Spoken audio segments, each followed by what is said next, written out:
काल आपण डिफरन्शिएशन चॅप्टरचे आतापर्यंत सगळे फॉर्म्युलेज घेतल्या. आता फॉर्म्युलेजचे तर डेरिव्हेशन्स मी ऑलरेडी घेतलं होतं. काल काही फॉर्म्युलेज तुम्हाला दिलो, ते सगळे फॉर्म्युलेज तुम्ही परफेक्टली करून घ्या, कारण उद्यापासून आपल्याला एक्सरसाइज सुरू करायचं आहे. एक्सरसाइजमध्ये ते सगळे फॉर्म्युले यूज होतात. आज आपल्याला एक डेरिव्हेशन घ्यायचं आहे. आपला पार्ट सेकंडचा पहिला चॅप्टर डिफरन्शिएशन सुरू आहे.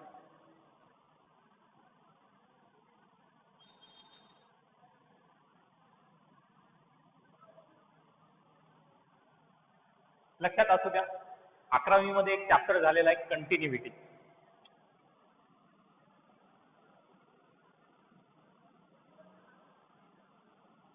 कंटिन्युइटी आणि डिफरन्शिएशनचं रिलेशन आहे.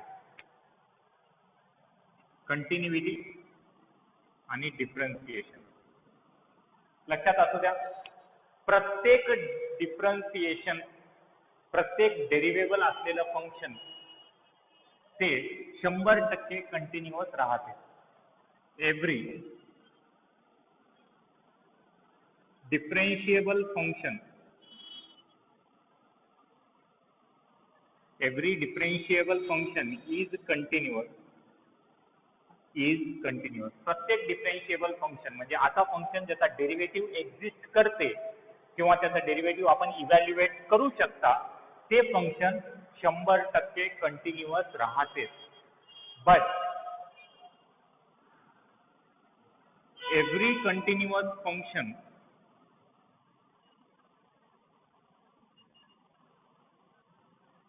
may or may not be differentiable.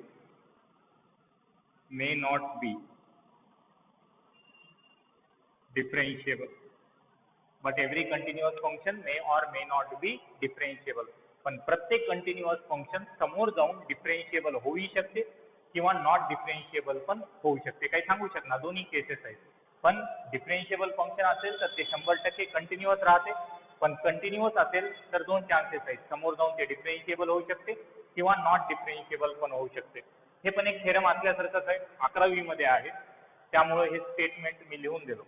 लक्षात असू द्या, प्रत्येक डिफरेन्शिएबल फंक्शन कंटिन्युअस, पण प्रत्येक कंटिन्युअस फंक्शन दोन केसेस आहेत, डिफरेन्शिएबल होऊ शकते, नॉट डिफरेन्शिएबल पण होऊ शकते.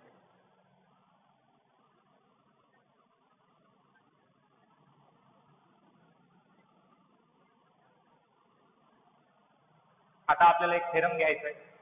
त्या फॉर्म्युलेला आपण कंपोजिट फंक्शनचा फॉर्म्युलाही म्हणू शकता, चेन रूल सुद्धा म्हणू शकता. Chain, CHAIN, chain rule. If y equal to f of u, if y equal to f of u is a differentiable function, is a differentiable function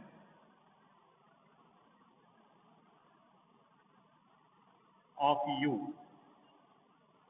म्हणजे याचा डेरिव्हेटिव्ह एक्झिस्ट करते या फंक्शनचा, and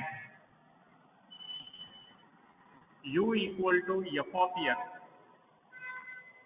u समोर x वर depend आहे, u equal to f of x is a differentiable function of f such that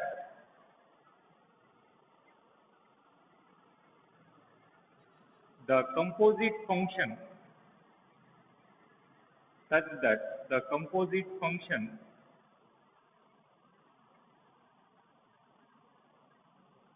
y equal to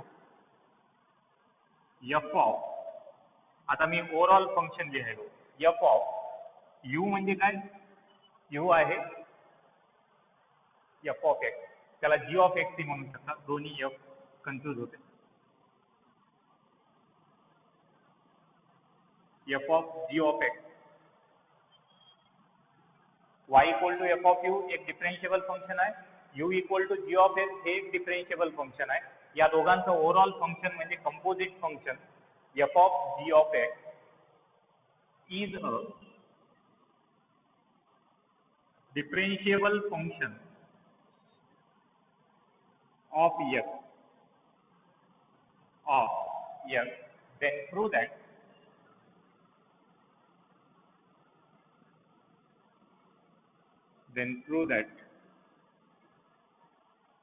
dy by dx is equal to dy by du into du by dx. हे आपल्याला prove करायचं. dy by dx is equal to dy by du into du by dx. लक्षात असू द्या, तुम्हाला already एक formula आपण first रूलच्या वेळेस इंट्रोडक्शन मध्येच दिले. लिमिट एखाद्या फंक्शनचं एक्झिस्ट करते. सपोज या फंक्शनचा लिमिट एक्झिस्ट करत असेल तर याचा डेरिव्हेटिव्ह एक्झिस्ट करते, त्याला आपण समोर जाऊन असं dy by dx लिहितात.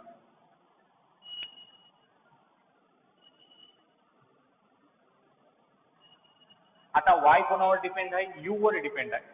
लक्षात असू द्या. आणि u कोणावर डिपेंड आहे? x वर डिपेंड आहे. मी जर x मध्ये स्लाइट चेंज केलो, x मध्ये स्लाइट चेंज केलं तर कोण बदलते? u बदलते आपोआप. आणि u बदलल्यानंतर कोण बदलते? y आपोआप बदलते.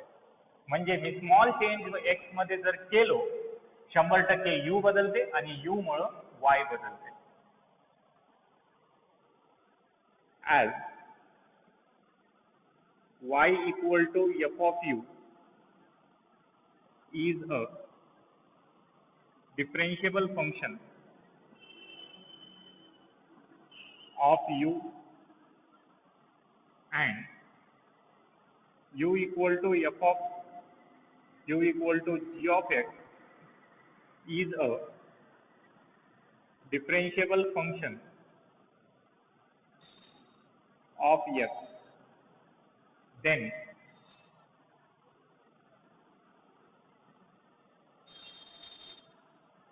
limit dou u tends to 0, dou y by dou u ला आपण dy by du असं म्हणू शकता. पण आपल्याला हे स्मॉल चेंज आधी लिहावं लागते. त्यामुळं मी आधी चेंज लिहून घेतो, नंतर हे स्टेप करतो.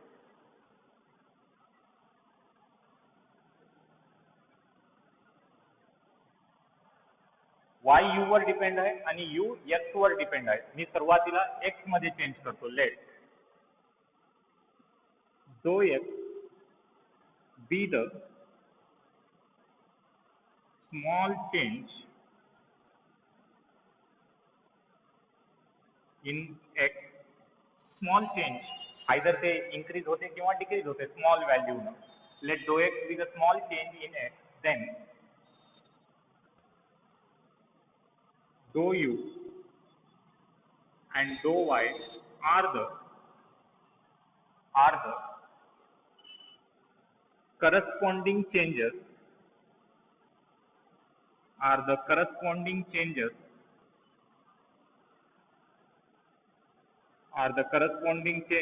in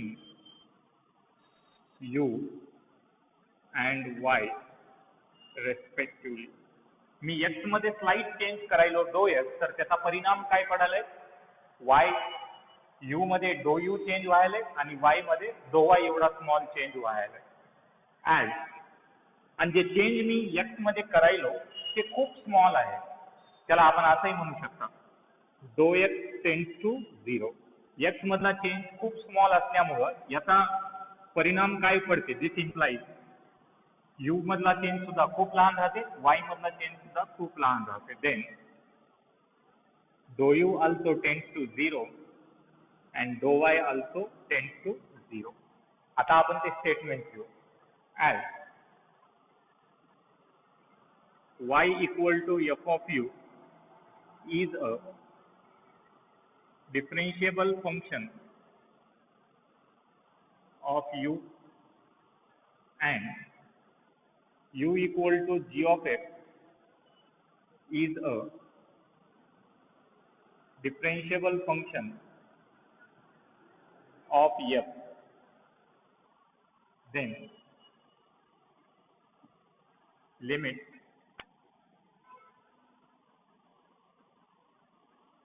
dou u tends to 0, dou y by dou u equal to त्याला आपण dy बाय dx म्हणू शकता, कारण डिफरेन्शिएबल फंक्शन आहे, डेरिव्हेटिव्ह एक्झिस्ट करते. And limit dou x tends to 0, dou u by dou x, dou u by dou x is equal to du by dx असं म्हणू शकता आपण. याचा हे थेरॉटिकलचं हे मॅथमॅटिकली लिहिलो मी, या थेरॉटिकल स्टेटमेंटचं हे मॅथमॅटिकली आपण लिहिलं इंटरप्रिटेशन. आता आपण एक कन्सिडरेशन करू आपण. Let dou y by dou x is equal to dou y by dou u into dou u by dou x. मी इथं काय केलो, multiply and divide by dou u केलो.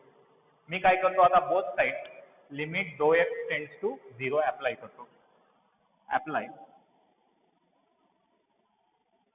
Limit dou x tends to 0 on both side. हे होईल